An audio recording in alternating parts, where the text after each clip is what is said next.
Okay, mabuhay madaya sa tunan, may buntag, and welcome to Pep Talks. Kaninyo ang moderator, Ian Garcia. And of course, so to know, we have a lot of guests this morning, and we have a lot of events here in Davao region. So, without further ado, I'd like to introduce our guests. Isa-isa sila. And medyo full pack ta karong adlaw. We have with us from the City Tourism Operations Office, who's gonna promote the opening and the other events of the upcoming, or not upcoming, karon na yung adlaw musugod no, the Kadayawan Festival. We have Miss Gracie Plata. Gracie, may buntag. I can borrow the... May buntag. Mabuhay og madayaw. Thank you once again for having us here at Pep Talk. So, suki nami diri. We are inviting all of you. Today is the day. Unyang hapon, 3 p.m. is the pag-abli sa Kadayawan sa Davao 2025. So, we are inviting you to come over to Magsaysay Park para sa atong pag-abli this afternoon. Okay, later we'll get more details sa kung saan mahitabo sa opening sa Kadayawan. And we also have with us for the Let's Dive for Hope activity, we have with us Miss Chiclet Roche of the Davao Ocean Divers. May buntag, mabay mo dayaw. Maayong buntag sa tanan. My name is Chiclet, and then I am representing the scuba diving community, and then I'm under Davao Ocean Divers. Okay, dahil salamat. And we also have with us a fundraising manager of House of Hope Foundation, Ma'am Arlene Aportadera. Ma'am, Good morning, Ayan, and good morning, everyone. I'm representing the House of Hope Foundation for Kids with Cancer, and we will be having this Let's Dive for Hope event come September 13, 2025 at Almeja Resort in Samal. We will be discussing this further in a while. Thank you. Okay, thanks, Ma'am Marlene. We also have with us one of our good friends from Glide Free Driving and Spearfishing. Also for Let's Dive for Hope, Mr. Kim Padron. Kim? Mabuhay madayaw, may buntag. Ako si Kim. I'm representing sa free diving side for Let's Dive for Hope this coming September. So, yeah. All right. Okay, kauban po nato no, from the Bride and Bliss Expo, the President and CEO of MRE Events and Marketing Incorporated, Ma'am Monina Evangelista. Good morning, ma'am. Hi, good morning, Ian, and good morning, everyone. My name is Monina Evangelista, and I am here to invite you all to the upcoming Bride and Bliss Expo. This will be happening at the SMX Convention Center in SM Lanang in October. That will be on October 25 and 26 of this year, and we'll talk about more of that later. Thank you. All right, thanks, Ma'am Monina. And of course, suki nato no, from La Herencia, is going to promote the upcoming Davao Pop Culture Mania, Mr. Rob Taniedo. Rob? And it's also happening today. So I'm inviting everyone to join Today na ba? us. Today, ang Okay, opening today. natin at 2 p.m. at La Herencia, Davao. So we're going to have the fourth iteration of the Davao Pop Culture Mania. This is going to be a 2-weekend spectacle showcasing Davao's pop culture. So it's much bigger this year, no? Much bigger. 2 weekends na. 2 weekends. Okay. So, sugdan nato, no? Without further ado, Gracie, kay ikaw magandang kuwang karon. Imong event kita magsugod today for Davao. Yes. So, what do we have in store for the opening of the Kadayawan Festival? Okay, once again, naatay mga activities for this afternoon. At about 3 p.m., we will be offering free guided tours of the tribal village. So, you can come over before the program starts at 5 o'clock so that you can tour around the village and experience ang ilahang traditional attire and also talk to our deputy mayors and our indigenous people. So after that, ang formal opening nato, subang sinugdanan, of course, at 5 p.m. until na 7 o'clock. And the village will be open until 8 o'clock in the evening. And of course, tomorrow, we have another opening start, 11 o'clock in the morning, atong pananam sa Kadayawan. So this is more of the food culture of our 11 ethno-linguistic tribes. So sunod-sunod na ato mga events starting today. And then on the 14th, we will have the grand coronation of our Hiyas sa Kadayawan. And on the 16th, we will have yung traditional natin na Dula Kadayawan. So Dula sa atong mga indigenous people. And then, of course, on the 17th, ang atong main events, that is the Indak-Indak sa Kadayawan. and of course, Pamulak. So, morning, ang ato ang floral float parade or Pamulak, and then sa afternoon and in the evening, ang atong indak-indak. Back to back na siya, no? Yes, back to back, one day. Last year, manggod, lahi-lahi. Sa Sabado, ang atong indak-indak, Sunday ang atong Pamulak. Karon, one day lang siya on the Sunday, that is August 17th. So, one whole day of festivities na siya. Huwag di po na ito kalimutan daw, so ni Ryan ang Bantawan. Ay, of Baka course, cultural. yes. Ang Bantawan, 2 weekends na siya. It will showcase all the traditional mga dances, mga songs, and of course, we also have the Agong and Kulintangan competition among pod sa atong ethno-linguistic tribe. So, most of our events naalang sa Magsaysay Park, the Kadayawan Tribal Village. So if they want to look for culture, all they need to do Yes, is all go you to need to do, Magsaysay Park. yes, is go to Magsaysay Park. You can see a lot there. And of course, yung pananam natin, all the way to 17th ang ating exhibit. So sa food bazaar natin, what we call pananam, so open tomorrow until the 17th. Until what pa siya. time ba open ang Magsaysay Park? Ang Magsaysay Park is open, I think, until 10 o'clock in the evening. So, yeah.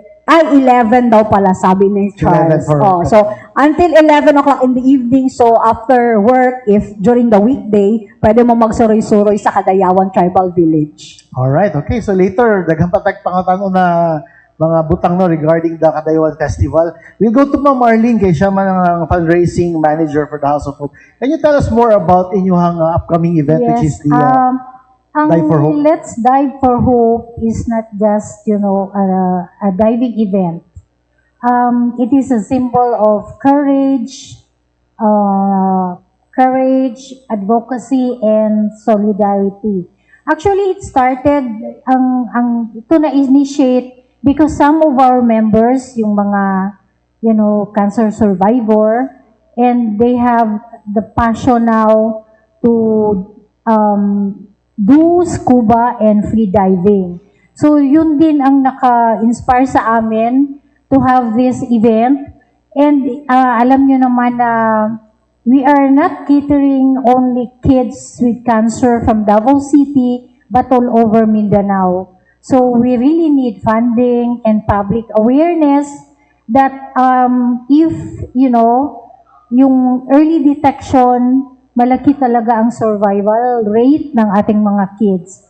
And actually, House of Hope started in 2004, if I may share. And it started as Davao Children Cancer Fund. Yun na nga, kasi nga, kinikater namin before were kids with cancer from Davao City. Then we, naging foundation kami in 2016. So catering all kids from all over Mindanao.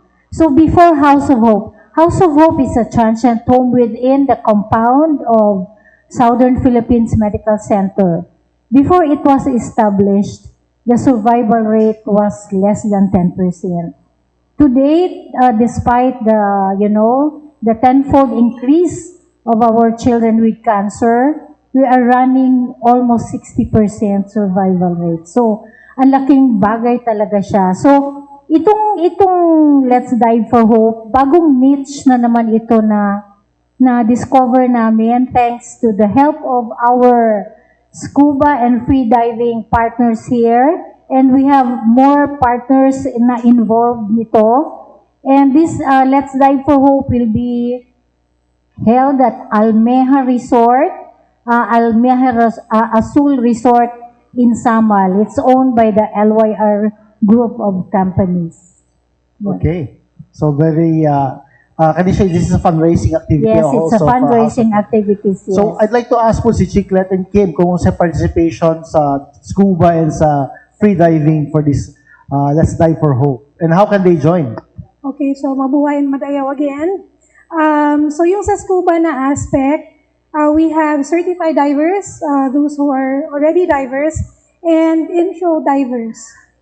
Intro divers is yung first time na mag-dive who just wants to try. And of course, join this advocacy and the fundraising event of Dive for Hope. And then, we will be taking care of the scuba diving aspect. We have the mechanics already done, yung pre-dive briefing, yung sa location, sa safety side, and also the activities that we will be doing. So parang hindi lang siya magda-dive, yung dive lang na for fundraising. We will be doing yung artificial reef. So yung owner ng Almeja Azul Resort, he already has his artificial reef underwater, pero he will be adding more. So that will be the role of the scuba divers, certified divers. Intro divers, yung mga beginners, they will just be focusing on breathing underwater and having fun. So yun siya. Okay, the registration is 4,000, both for certified and intro divers. Ang inclusion naman yan is, of course, the diving aspect, and then the boat, the food, merienda, and lunch. We will be giving out shirt also for the event. And then we will be posting a link kung saan ang registration. Registration is ongoing and up to end of August. Hopefully, everybody can join. And this is not just for diving, this is also for the kids with cancer. This is a whole day event, no? One day. This is a whole day event. Bale, we will start at 8. And then, meron ng briefing doon sa site. And then, meron ng giving of certificates, may program. And then, after, we won't be staying that long kasi we also have to consider the weather condition, the water condition, going home. So, we will also lean onto the safety side. So, yung sa event natin will be safe and fun. Right, okay. Si Kim naman, for those who are, because we have a growing free diving community here in Davao region, no? So what do you have to offer for Let's Dive for Hope? Yes, for the free diving side, we are inviting all beginner free divers and certified free divers to join the fundraising event. Many already expressed sa ilahang intention on joining it to support the cause. So for beginners, we have intro classes. For first-timers, we'd love them to join so that they'll have an idea what it's like freediving. And for certified freedivers, we'd love them to join our fun dives. We have some sites along the area that we have identified to do freediving, fun diving, and some photo shoots. We have some things to lined up for them to have fun, and for make it more for the beginners for them to experience what it's like freediving. So yeah. So this is simultaneous with the scuba Yes, event? yes. This will be a diving event. We hope to do this yearly na. How much is the registration? So for the registration would be 3,000 for the intro class and then 3,000 also for the fun dive. Yan, napilya po ng food, and Everything, boat, yes, and everything, everything. So they just need to show up on their most comfortable swimwear, sunblock, so and then No? yeah. Ang resort, mo ba ni sa Kaputian? Or asa ka It's in Adicor. It's in Adicor, sa may It's in Pearl Adicor. Farm. Ano? Yeah. Day. Katong bago nga resort. Yeah. Yep. Alright. Okay, thank you very much. We'll get more details Thank you. later. For Miss Monina naman, we've had here in Davao, we've had several mga bridal shows and expo. So what makes your event different this time? Okay, thank you, Ian, for having us here. Anyway, Bride and Bliss Expo is aimed to become the biggest wedding and event expo here in Mindanao, and it's happening right here in Davao City, So this is going to be participated in by more than 120 exhibitors, and that's why we are having it at the SMX Convention Center here in SM Lanang, So what makes us different is that this is also not just for the events industry here. We would like to showcase the beauty of the place of Davao, and we would like to highlight the talent that you have here for the events industry.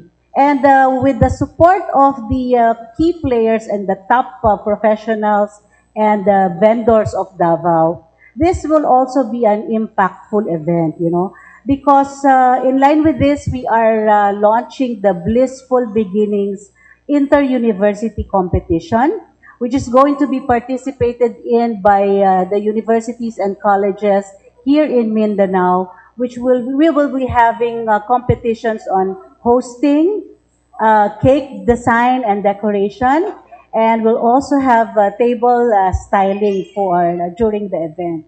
So the participation of the students will be totally free. There is no fee for that, and we will just have this, to showcase their talents as well, and become exposed in the professional event industry. So we would like to invite the support of, the event vendors out there, the wedding suppliers, wedding professionals and event professionals, the players from the MICE industry, to please join us and take part in this premier wedding and event expo. Yan. Is this the first time that you're holding it in Davao? This is the first time that we're holding it here in Davao.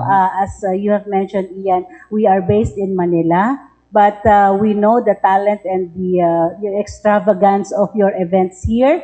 And we do see that there are a lot of bridal fairs that are going on here as well. But we want to explore a bigger and provide a bigger venue for our deserving event vendors and suppliers. But you're also doing this in other cities ba outside of Manila? Yes, yes. So we also plan to tap other cities as well.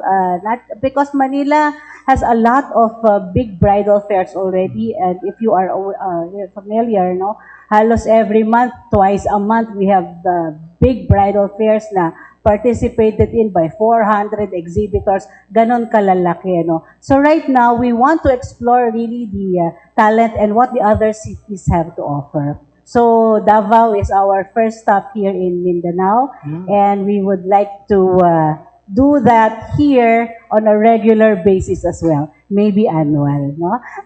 Why not, no? Oh yeah, and of course, we would like to emphasize as well that all engaged couples, future brides and grooms, and even those who are planning for other types of event, please do come and register. The admission is also free for everyone, and we would like to highlight as well that we are going to have this promo. Maybe I can show it on air.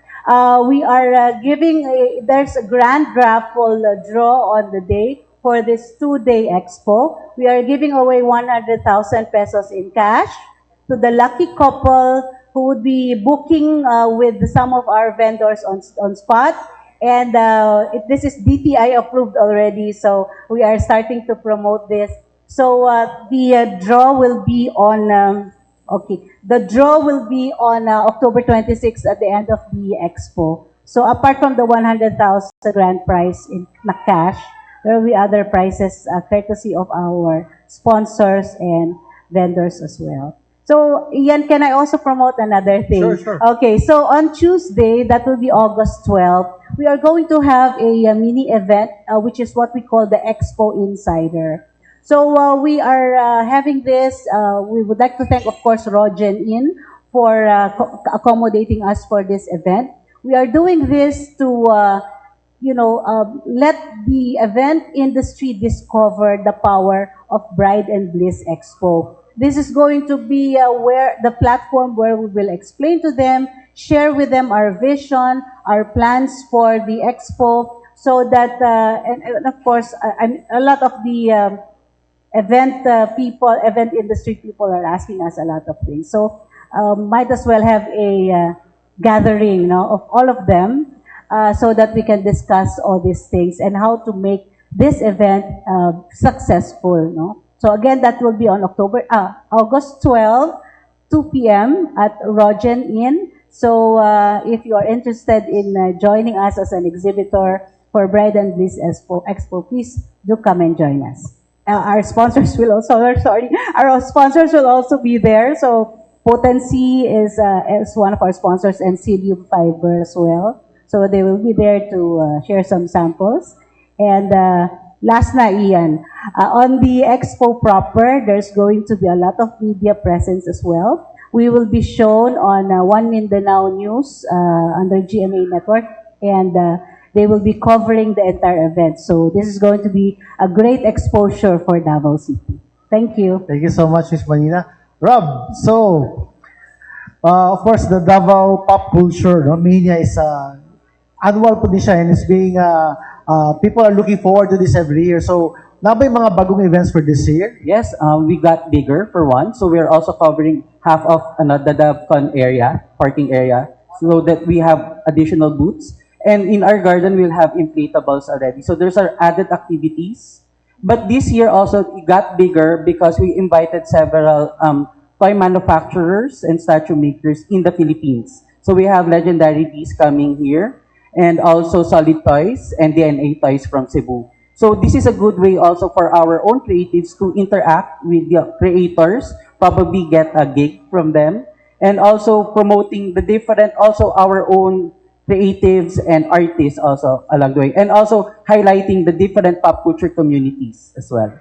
What sort of activities do you have for the 2-weekend affair? So for week one, we focus more on comics and collectibles. We will have also the K-pop contest during that time, as well as some singing contest, and also a Taylor Swift inspired concert. So we have the great Nympha joining us for that one. And then on the second weekend, we'll have the cosplay and the manga event. So you know the cosplay community in Davao is really legendary. So we'll have big people coming in. I remember in the past, Davao pop culture mania, no? Kanang ginapilahan yun. Daghang yun nagatanaw ani diha sa Lairen siya. Are there tickets going to be Yes, we're still available? maintaining the price of 50 pesos. We want it to be accessible to all. We're actually regularly having about 1,500 to 2,000 guests a day. Wow. So hopefully we'll be more this time kasi mas malaki na yung area. 50 pesos per activity or event or the whole day? The whole na yan, they could free to go around for 50 pesos. Okay. All right, so open na to ang the table na for questions for our media friends. Carlo? Okay, it's 3 out of 4 nga kaming mangutahnaan ning media, but I would like to give my first question is to sa Ma'am Gracie sa, of course, sa pag-ablig yun sa Kadayawan, no. I just would like to give my mag-ask ko with regards sa pag-renovate sa mga tribal houses atol sa mamahimong opening unyang taud-taud, but what are the expectations po sa atong mga turista here and locals and abroad that will experience sa ilaha nga makasulod sila sa atong mga tribal houses? Yes, of course. Nag-refurbish ta sa ato ang mga tribal houses 3 weeks ago pa. So, it's already done. Of course, our visitors will experience the local culture, yung ating 11 ethno-linguistic tribes in Davao City. That is the unique offering, man, because there is no other city offering all the cultures of its tribes in one setting. So, mao yun na siya ang unique experience sa mga visitors and guests nato. And of course, we have yung mga pwede nilang suotin yung mga gamit. They can also see yung mga beaded jewelry nila like this. Ito, galing ito sa ating mga tribo, Bagoboklata, I think. So, nagka silang makita, and also yung yung mga demo sa kanilang food and food culture. So, later, they will be experiencing all of that sa pag-abli sa Kadayawan. With the entirety, follow up lang, with the entirety of the major events sa Kadayawan, how confident and complacent for the city tourism na, of course, na may target goal for tourist arrivals or katong mga gustong mag-labyog-labyog, magkiay-kiay sa Kadayawan 2025? Yes, last year, for 2024, ang ato ang visitors during the month of August was about 200,000 plus. So we are hoping to increase that, of course. So this year, it's a comeback sa remnants pa sa pandemic. So we are more confident this year na mo increase pa ang ato ang tourist arrivals for the month of August. Festivity naman good karon, but ka-birth month ko pa. Gani. Anyway, I would turn over bilang paggalang ko kang Ma'am MRE. If I would like to ask regarding sa event, for the up and coming Bride and Bliss Expo. What first time talaga, as what you have said, but what are the expectations and how many participants would we expect by the opening for the two-day event po this October? Okay. For that, we are targeting around 4,000 attendees. No?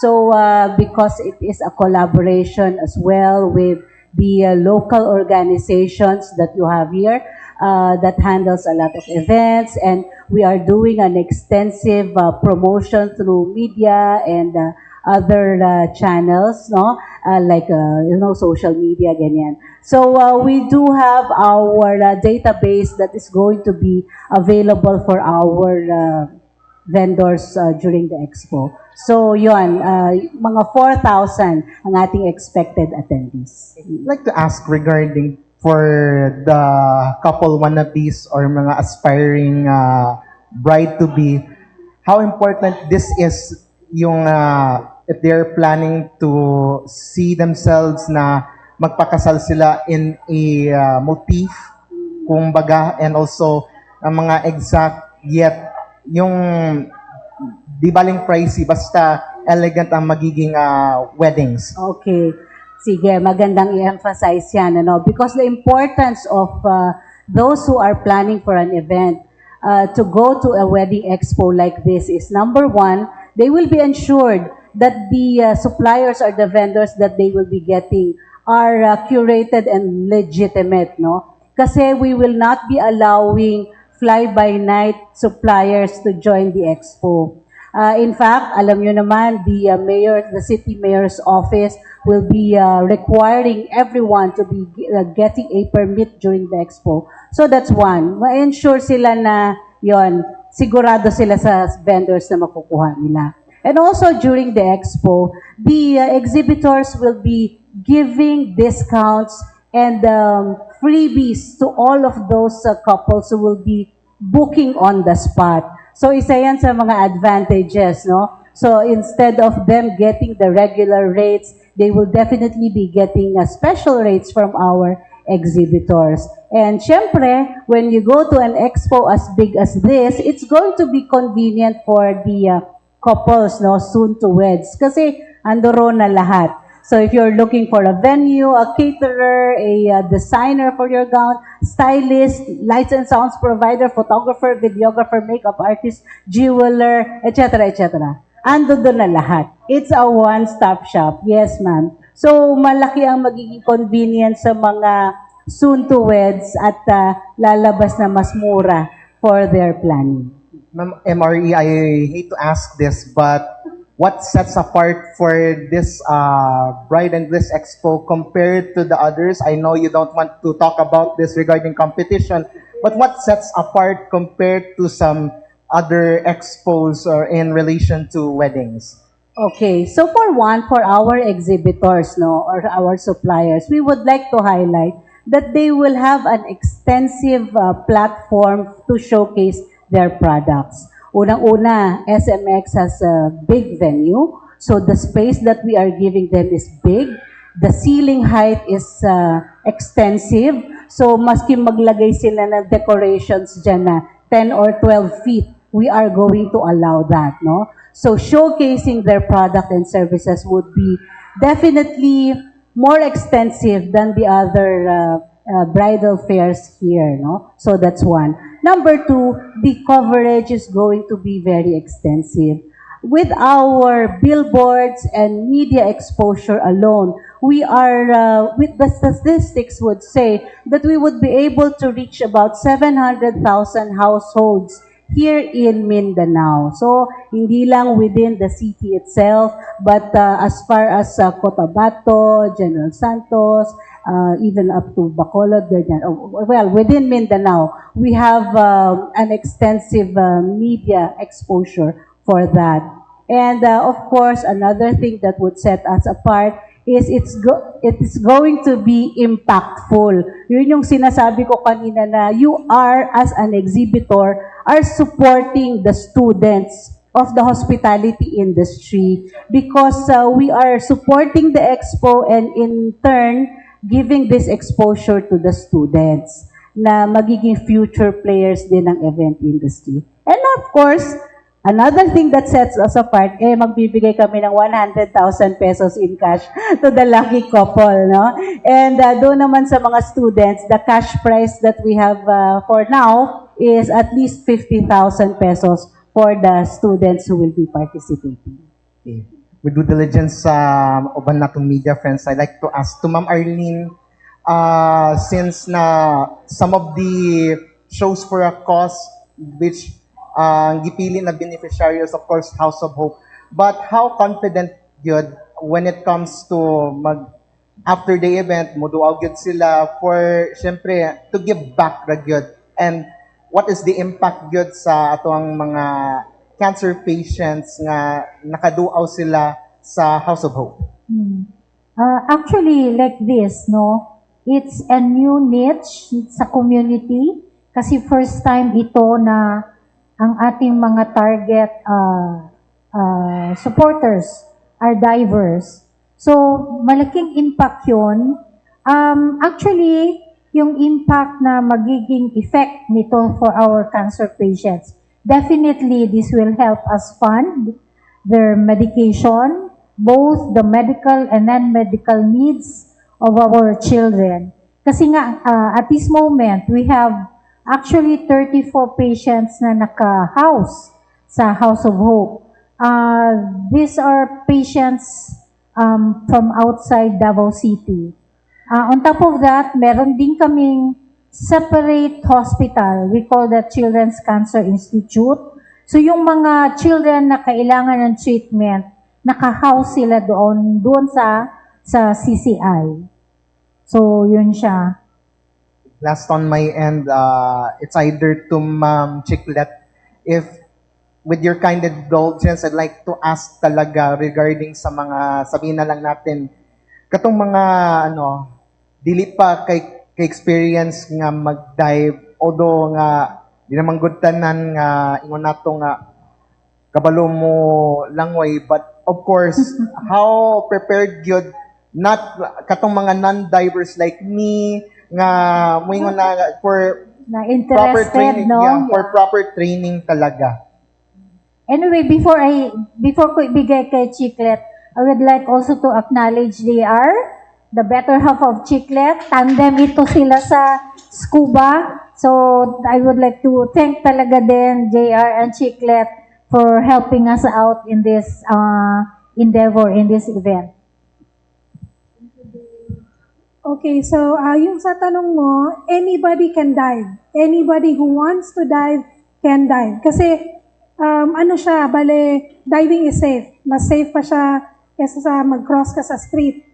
Okay, kasi we have safety protocols. And then like for you who don't know how to swim, we will be holding on to you the whole time. So we will be holding hands with you. So it's like holding hands while diving. Okay, so we can swim for you as well if you don't know how to swim. That is okay. We have apparatuses that we use that will serve as your life vest. So you will float if you want to stay afloat. And then as long as you know how to breathe, yun lang. We have 2 rules in diving. Yan ang palagi ko sinasabi.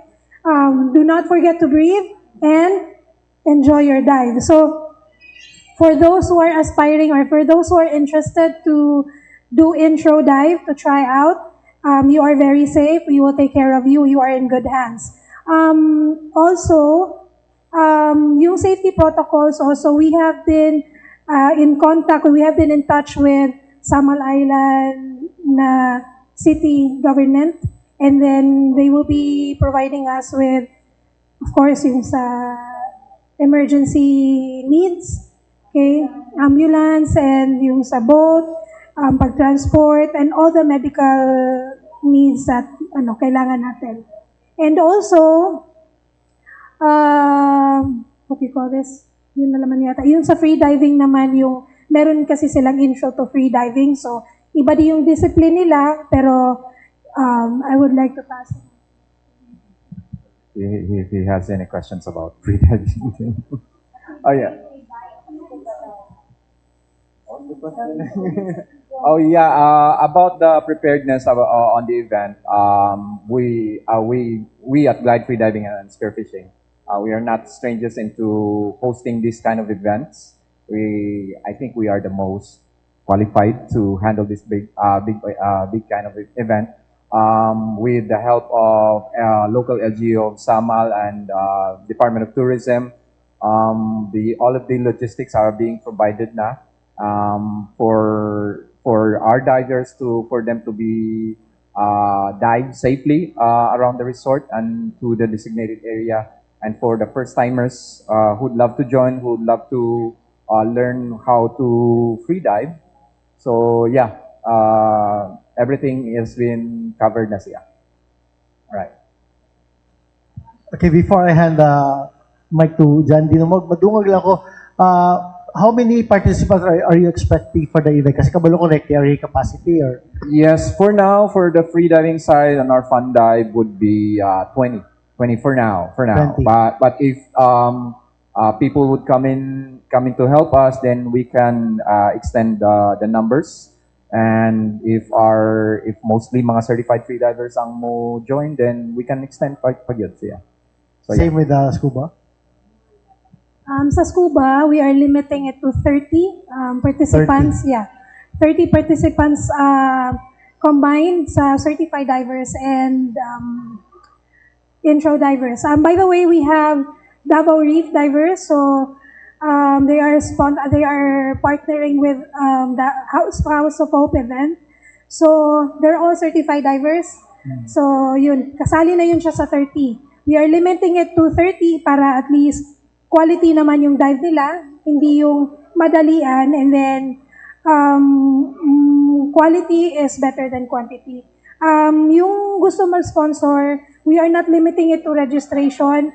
I would like to invite everyone, kung hindi kayo magda-dive kasi nagdad may doubts kayo, or you're not available kasi yung schedule nyo would not permit kasi sa schedule, then we would invite you. Limited yung participants pero unlimited ang sa pag-support, sponsorship. Okay. All right, so we have questions from John D of GMA.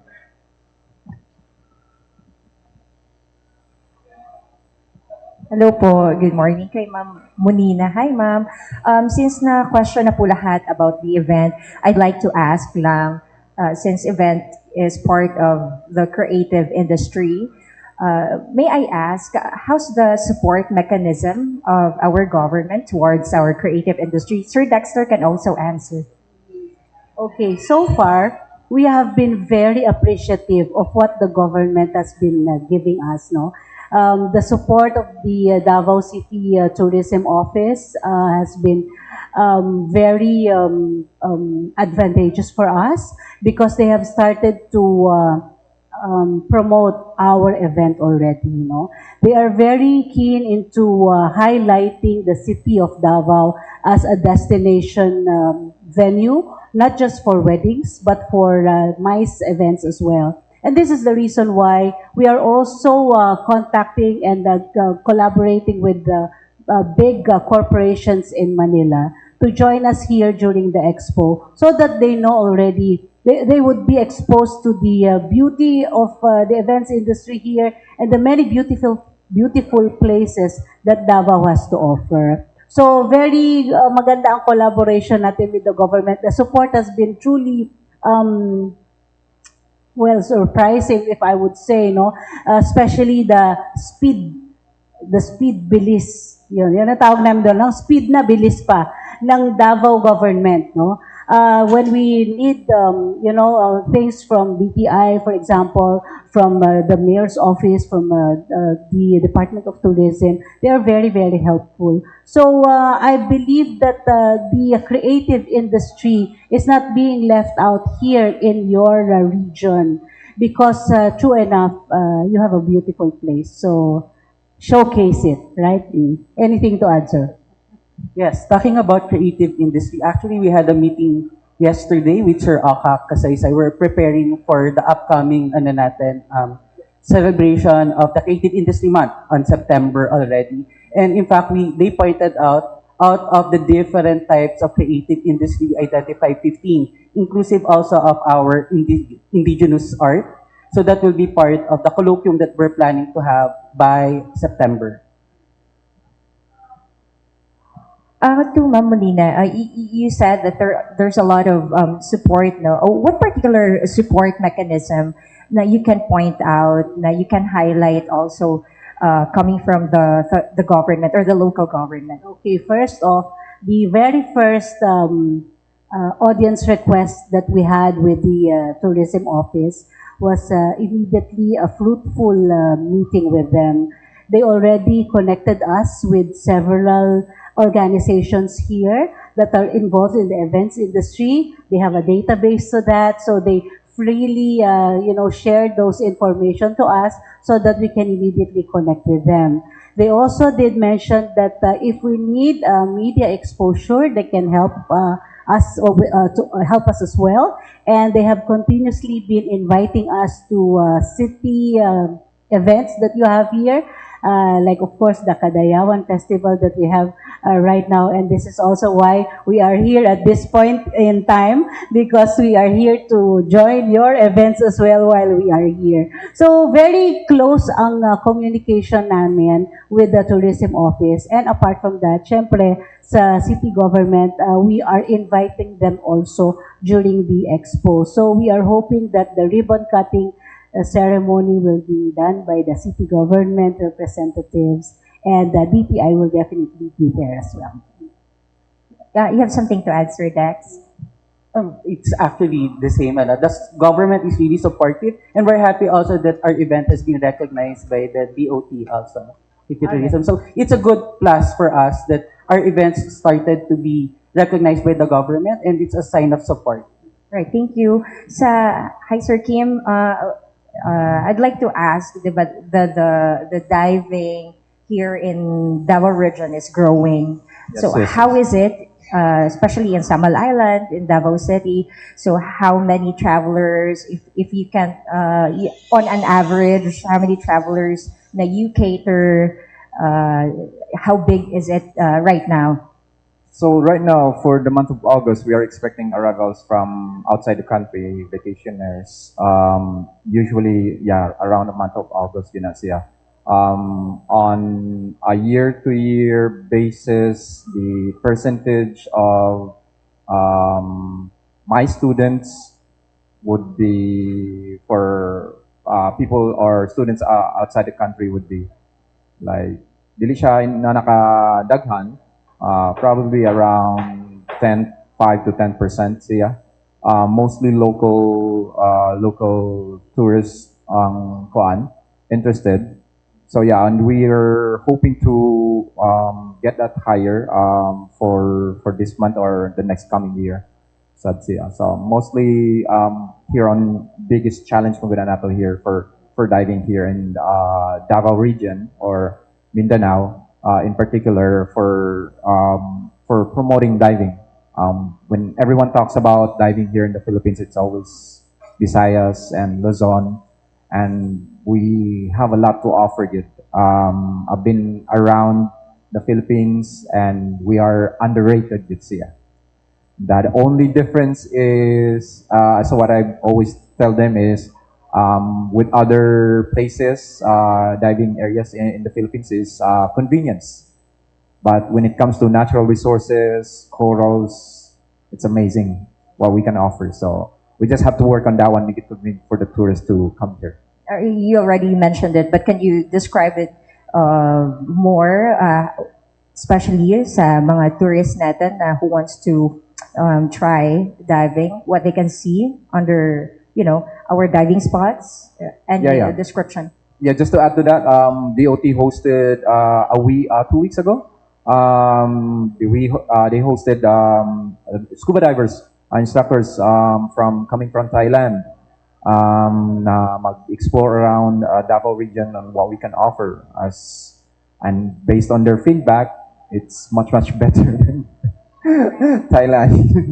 Yeah, they so for them, niawas naman ko nilang tourists dito sa divers, and they wanna share that with us. So what we can offer here is convenience. Samal is just like 20 minutes away. from the airport, and we have Mati Occidental, where we can do like diving and then surfing, and we have a lot to offer. And if when it comes to inland activities, we also have a lot to offer on that one. So it's How- not just diving. How beautiful it is, our diving spots. I have a student with me who I was able to convince. He's a Canadian. He just got his retirement visa about 3 months ago, and I was able to convince him to reside in Samal. So during his interview, one of his conversation with from immigration was half of the beauty of the Philippines is underwater. So yeah, That's peace. it's Okay. amazing. So yeah, and I was able to convince him to stay in Samal. He went all around for 2 years in the Philippines, and I was able to convince him that yeah, this is it here in Samal. If you want to stay away from all of the mostly touristy area, which everyone has their own likeness at, so they want to stay away from all those crowds. Yeah, we have Samal. Very raw. Thank you, sir. To Ma'am Gracie, hi ma'am. Isa ho na lang na ako, ma'am. Yes. Yung impact lang ng, the diving tourism sa Davao City and also the events in Davao City. How big is the impact when it comes to tourism for Davao City? This, for Davao City kasi kitagod ang point of entry. So, any event that will come through Davao City will really impact our tourism arrivals. So, if we have more offerings, like we are now developing more of the diving, free diving and scuba events, so mas madaghan pag yun ang atong mga bisita, ana. And of course, right now sa City Tourism Operations Office, we are developing new tourism circuits, of course, para in the future sa mga travel marts, daghan pagintag ma-offer than what we are offering right now. Can you give us a glimpse kung what are these new circuits, tourism circuits? We are focusing more on community-based na mga tourism circuits, as well as eco-agriculture o kanang sa mga culinary nato, because that's what's unique about Davao man. So, especially community-based and our indigenous people, so those are the things that makes Davao unique. So, maong yun na siya ang atong i-highlight o atong gina-develop. Probably in Marilog and Pakipato. Right now, we are looking at Sirib. We are also looking at Barangay Carmen, yung Kontayan to Manuvo natin na eco-adventure park. And lastly, pwedeng naapas sa Antayapan. So, mao na siya atong mga ginatanaw nga sites na atong i-develop para i-open. As well as kanang mga tours nato na right now we are also doing the research on the parang Philippine or Davao Japan friendship na tour circuit. So atong special relationship with Japan and the history of the Japanese in Davao. So that's what we're working on right now. Thank you very much. Do you have more questions? Okay, balikan ako si Rob, by the way. Kasi usually ang Laherencia is always packed with events every month. Are there other events this month or in the coming months or weeks for Actually, Laherencia? right after the Pop Culture Mania, we'll be going back again with our regular exhibition. We already have booked 2 events, one of which we are proud to present actually Old Masters of Davao. It will be headed by Ma'am Pam Castillo. So she'll be bringing in paintings of our old artists from Davao from the 60s, 70s, and early 80s. So it's something to review on. And then also an exhibition curated by Sir Jess. And they're bringing in different artists from Manila mixed with Tagum and Davao City as well. Ayun, kasi Also, currently also we have an exhibit right now at Acacia Hotel. It's called Kulay ng Sining. This is our Kulay year ng 2 Sining. exhibition. And one thing unique about this exhibition right now, we focus more on the current masters of Davao. in terms of painting, and also looking into our indigenous culture as well in their inspiration for their pieces. Alright.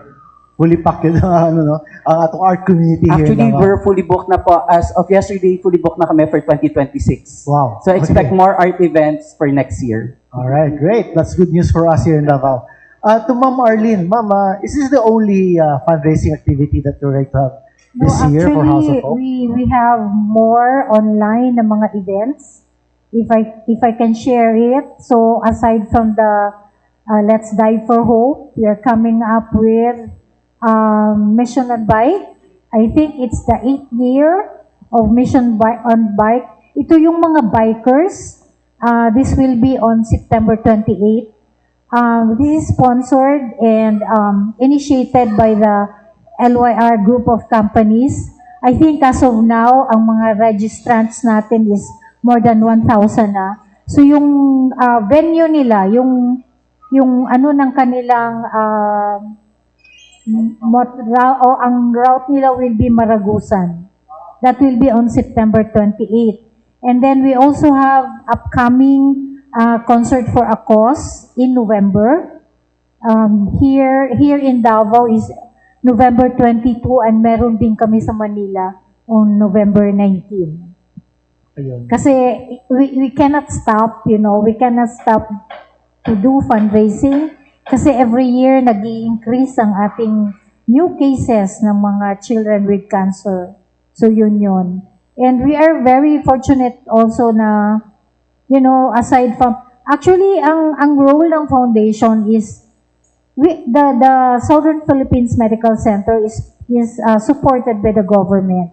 So what the foundation does is we step in dun sa hindi na makayang ma-provide ng government natin. So that's why we don't, we cannot afford to stop na do fundraising because, our children really need our help. May bago lang din na we were the beneficiary.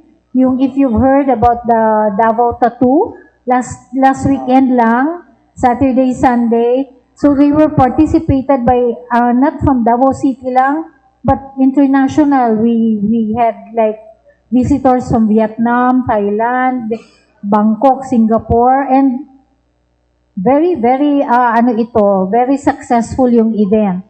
So yun, and we are very, thanks so much to the community kasi nga they have identified us to be the beneficiary of their mga events. So yun yan. Thank you so much. And thank you also for inviting us today. Well, sa dive and free diving, are there any activities also this year that we're going to look forward to? O all year round naman yun yung activities? And hopefully, next year, this will be a yearly event with the participation of our partners. So hopefully, magiging yearly na din itong diving event and ma-expand pa natin ang invitation sa mga international participants, right? Hindi lang local. With the help, of course, of our Department of Tourism. Yes, since we have direct flights Yeah, from we have Davao direct to flights different na, countries. yes, that's why, So yeah. we can use that connectivity. Yeah, yes. Okay, so wala question na si Awi. Awi. Kay Ma'am Molina, Ma'am, pwede pa kayo elaborate further yung sinabi mo na, well, the creative industry here is not left out. So, pwede ma-elaborate yan, tapos siguro for the sector, for the industry, how rich is the Davao region market? At saka, may mga problema babasa, no? Although you said na okay yung local government support, but is it for the Kadayuan only, or is it year-round bang support niya, or what needs to be improved pala? Sige sir, thank you. Unahin natin yung creativity part, no?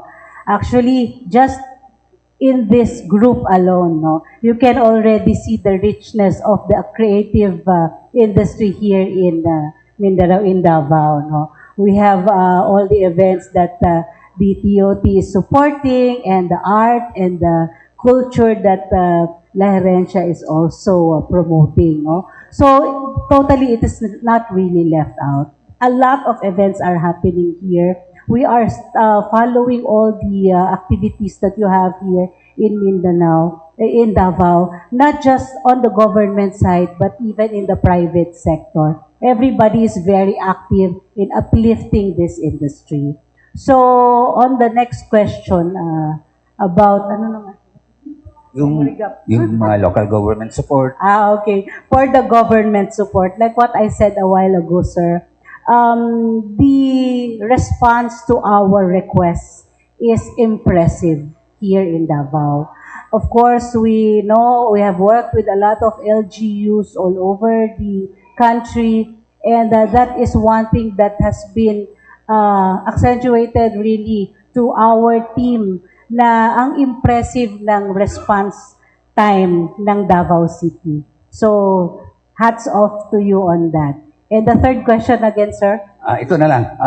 Specifically, ano yung mga activities, mga offerings of the sector na the public can access? Kasi sabi, siguro ang pagkaintindi lang yung, ano yung creative industry? Anong nandyan? Okay.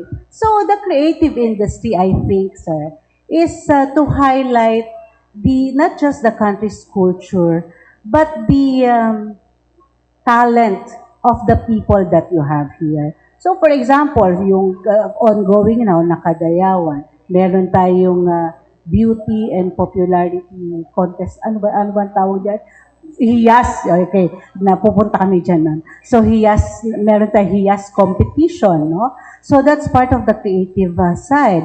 And also, yung art exhibitions nila, sir, dito, that's also part of the creative industry. And, you know, yung kinwento ni Sir kanina na he had one diver who told him that half of the beauty is of the Philippines is underwater. I think having that, it's of course a beauty of nature. But if we do bring in our people or our guests to showcase that, I think that is also one of our creative sides, no? Kasi ine-emphasize natin yan. So yun yung support. And again, from the government, yung mga organizations that you have here, ang ganda ng collaboration ng industry ng Davao, no? For example, of course, I would like to acknowledge as well our coordinator and close correspondence here, Miss Jess Segura over here. She is from the Hotel and Resorts Association here. So, she is helping us as well. Yun yung sinasabi namin na maski hindi kami dito, we are very humbled by the support of the government gives. Kasi na-connect na kami sa mga organizations na yan para tuloy, gusto ko nang tumira dito, sir. Punta tayo sa Samal. Oh yes, it's a culture of collaboration which is beautiful, no? Ang ganda ng dynamics ninyo dito sa Davao. Kaya parang every time we come here, the reception is very warm. Everybody we speak to, they don't treat each other as competitors, no? In fact, you work together. Itong hotel na to, susupport yung hotel na to. Itong caterer na to, susupport yung stylist na to. You really work together. And I think that is key to making an industry very successful. May mga talents ba dito na which surprised you na hindi mo nakikita sa Cebu? Madami, sir. Naku, ang mga designers nyo dito, ang mga stylists ninyo dito, extravagant, really. It is something that is worthy of not just national but probably international exposure. Nakikita ko ang mga events, ang mga weddings na nangyayari dito. Mapapawaw ka talaga, no? Even if we have, in Manila, we have yung mga sikat na talaga, no, na naman the names of those, but they can be at par with them, some even better. So, mahusay, magaling. Last na lang. Ma'am, anong nandito sa Davao at Mindanao na which you would like the creative sector to inculcate, to improve? Yes, very good question, sir. Well, kaya po kami nag-establish ng malaking event expo dito is because na-notice namin for the past few years that we have been, handling and participating in wedding expos in Manila, that a lot of people from here go to Manila to look for suppliers and to look for vendors. So, when syempre, makikipag-intimate chikahan ka doon sa mga couples na yan, they would tell us na medyo mahirap maghanap dito or gusto nilang ma-explore or makuha yung nasa Manila, ganyan. Well, in fact, ang laki ng talent that you have here. And this is why we have created this platform para yung mga top suppliers nyo dito, top vendors, legit vendors, we have curated them to come together to this big expo para wag na silang pumunta sa Manila. Diba? Dito na, kasi dito naman lahat. And maybe, people from other parts of the country and other cities just do not really see the extravagance and the beauty of your events here. Talaga namang you have all the talent here. So, we will showcase that, sir. So, yun lang ang suggestion ko. Let us have a good exposure for the talent that you have here. That's why here at Bride and Bliss Expo, apart from the expo itself, ang media natin nandyan to support us. Ayan, nandiyan kayo. So, thank you so much and see you all at the Bride and Bliss Expo. Thank you, Ian. Alright, thank you so much. So before we wrap things up, I'd like to announce also that the Davao Historical Society is holding a Kadayawan TikTok video contest. So for more information, just check out the Davao Historical Society Facebook page. So it's going to be open to all Davao City residents 13 years old. And the theme is My Kadayawan Story, celebrating cultural heritage and abundance. So I hope all our mga kids would join, even katong mga kids at heart will join the TikTok contest. So before yes, napatay question? Yes, Gandhi, sorry. Sorry kayo sa Go, House of pahabol. Hope. Hi ma'am, you described it kanina na the number of children having cancer is increasing. Ilan na po yung nasa House of Hope? Actually, ang difference, when I say new cases, meaning new cases yan every year. Ang new cases natin every year nag-average ng 250 to 350. That's new cases on top of the existing cancer patients. So, actually, hindi na mabilang kasi we started nga. The House of Hope was established in 2007. So, thousands na talaga ang nakikater natin ng mga children with cancer. And on top of that pala, aside from SPMC, meron tayong mga shared care facilities. We have one in Tagum, the Davao Regional Medical Center in Tagum. We also have partnership with in Cagayan de Oro, the Northern Mindanao Medical Center. And we have one in General Santos City, the St. Elizabeth Hospital, one in Bukidnon, the Lavinia Hospital. Ito yung mga parang, if you have patients in those area, pwede silang pumunta dun sa mga partnered hospital. And ang pinaka-latest namin na we had parang collaboration with is the Mati Provincial. Parang this year lang, kami nag-open up or did a partnership with with the hospital in Mati. Currently ma'am, ilan po yung meron tayo? Ngayon, naka-house sa House of Hope here, mga 34 kids. So, ang aming arrangement is they stay there for free. So, 1:1, meaning one patient, one carer. Mostly, mga mothers talaga ang kasama ng mga kids. I've mentioned before na meron din tayong special or specific hospital, meaning yung ating children with cancer is hindi sila kasama dun sa big hospital. Meron tayong Children Cancer Institute. So, the Children Cancer Institute is catering to children with cancer lang talaga. So, we have a 44-bed naman capacity dun sa CCI. Ma'am, sa mga new cases, ano yung the usual, Ang cases? percentage natin, ang mostly na diagnosed na cancer is leukemia. Siguro mga 80 to 90% talaga. Sabi nila, basta pediatric cases, malaki daw ang percentage Yes, ng chance of Chance. cure, yes. Especially kung early detection no tayo. And by the way, we are catering to 18 years old and below. Imagine nyo na meron kaming patient na less than 1 year old. Mga ganun ang aming cases.